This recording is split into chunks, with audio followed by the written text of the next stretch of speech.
नमस्कार मेरे प्यारे भैया बहन। आज मैं बाल गोविंद भगत जी के विषय में बता रहा हूँ। हम लोग कई बार पढ़ भी चुके हैं, जानकारी प्राप्त कर चुके हैं कि बाल गोविंद भगत एक बहुत बड़े संत नहीं थे, लेकिन एक साधुत्व जिंदगी बिता रहे थे। राम वृक्ष बुनी बेनीपुरी इसके संबंध में लिखे हैं, जो रेखाचित्र रूप में या शैली रेखाचित्र शैली से लिखे हैं। इस पाठ के अंतर्गत लेखक ने एक ऐसा पात्र का चित्रण भी किया है जो कबीर के आदेशों पर चलते हुए अपनी जीवन निर्वाह करता है। ग्रामीण परिवेश को चित्रित करने के साथ साथ इस पाठ में ग्रामीण संस्कृति की भी प्रस्तुति की गया है।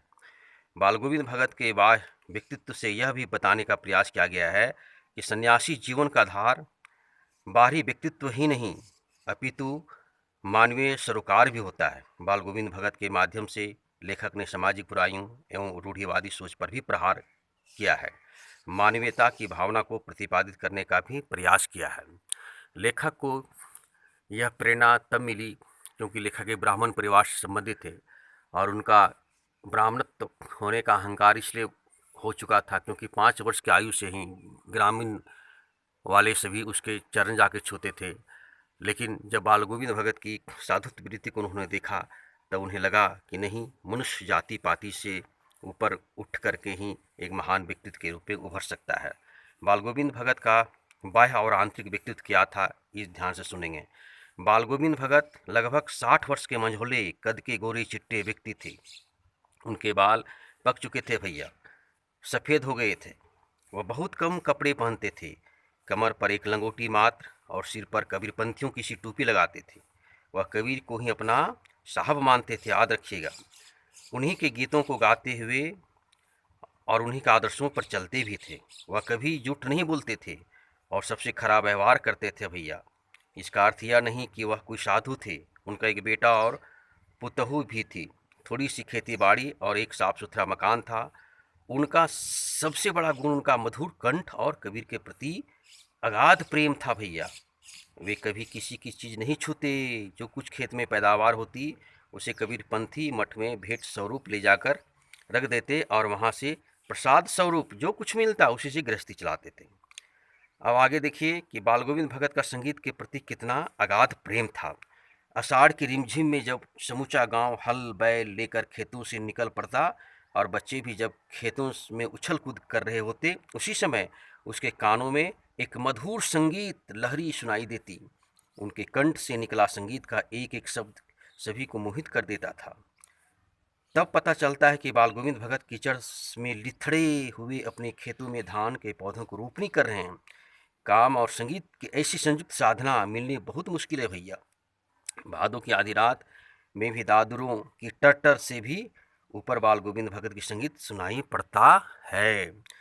जब सारा संसार शांत रहता है, सोया रहता है, तब बाल गोविंद भगत का संगीत सभी को जगा देता है। कार्तिक में बाल गोविंद भगत की प्रभातियाँ मैंने प्रातः काल में ही आरंभ हो जाती है। माघ में दांत किटकिटाने वाली भोर में उसकी उंगलियां खंजड़ी पर चलना आरंभ कर देती है और गाते गाते वह इतना जोश में आ जाते हैं कि उनके मस्तक पर शर्म बिंदु चमक पड़ती है। गर्मियों की उमस भरी सामे में मित्र मंडली के साथ बैठकर संगीत में इस प्रकार लीन हो जाते थे कि उनका मन तन पर हावी हो जाता था, अर्थात वे सब गाना गाते गाते नृत्य भी करने लगते थे। इसको याद रखिएगा भैया। और सुख दुख से ऊपर बाल गोविंद भगत का चरित्र भी था। बाल गोविंद भगत की संगीत साधना का चरम उत्कर्ष उस दिन देखने को मिला जब लोगों को यह पता चला कि उसका पुत्र बीमारी के बाद संसार से चल बसा। लोग जब उनसे घर पहुंचे तो देखा कि भगत के मृत पुत्र को चटाई पलटाकर वह सफ़ेद कपड़े से ढका रखा है तथा उस पर कुछ फूल और तुलसी दल बिखरे हुए हैं। उसके सिराने पर चिराग जलाकर आसन जमाए हुए गीत गा रहे हैं। पतों को भी रोना भूलकर उत्सव मनाने को कर रहे हैं, क्योंकि आत्मा परमात्मा के पास चली गई है, जिसका शोक मनाना उसकी दृष्टि में व्यर्थ है। आगे है मेरे प्यारे भैया बहन कि बाल गोविंद भगत समाज सुधारक के रूप में कैसे आते हैं। बाल गोविंद भगत कोई समाज सुधारक नहीं थे, किंतु अपने घर में उन्होंने समाज सुधारकों जैसा कार्य किया। अपनी पुतहू में अपने पुत्र की चिता को आग दिलाई। श्राद्ध की अवधि पूरी होने पर पुतों के भाई को बुलाकर उसके साथ भेजते हुए कहा कि उसका पुनर्विवाह कर देना चाहिए। अभी वह जवान है। पुतों के मायने मायके न जाने की जिद करने और यह कहने कि मेरे जाने के बाद आपके खाने पीने के क्या होगा, पर वह अपने निर्णय पर अटल रहे। मेरे प्यारे भैया बहन, देखिए कितना इनके अंदर में एक महान व्यक्तित्व के रूप में इसकी आत्मा उभरती है। बाल गोविंद भगत का अंतिम समय कैसे गुजरता है, देखिए। बाल गोविंद भगत की मृत्यु भी उनके व्यक्तित्व के अनुरूप शांत तरीके से हुई। करीब 30 कोस चलकर वे गंगा स्नान को गए और वहाँ साधु सन्यासियों की संगीत में जमे रहे। उन्हें स्नान की अपेक्षा साधु सन्यासियों की संगत अधिक अच्छी लगती थी। वहाँ से लौटकर उन्हें बुखार आने लगा। इस पर भी उन्होंने अपना नित्य नियम, दोनों समय का गीत, स्नान, ध्यान और खेती बाड़ी देखना इत्यादि नहीं छोड़ा। लोगों ने लोगों में ढील देने को कहा तो हंसकर टालते रहे और शाम को भी गीत गाते रहे, किंतु उस दिन उनके गीतों में वह बात नहीं थी। अगले दिन भोर में भगत का गीत न सुनाई देने पर लोगों ने जाकर देखा तो वह स्वर्ग सिधार चुके थे।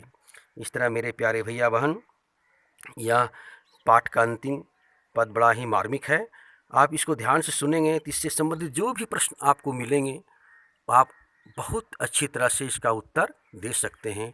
धन्यवाद। अच्छा लगे तो शेयर करेंगे, सब्सक्राइब करेंगे। नमन।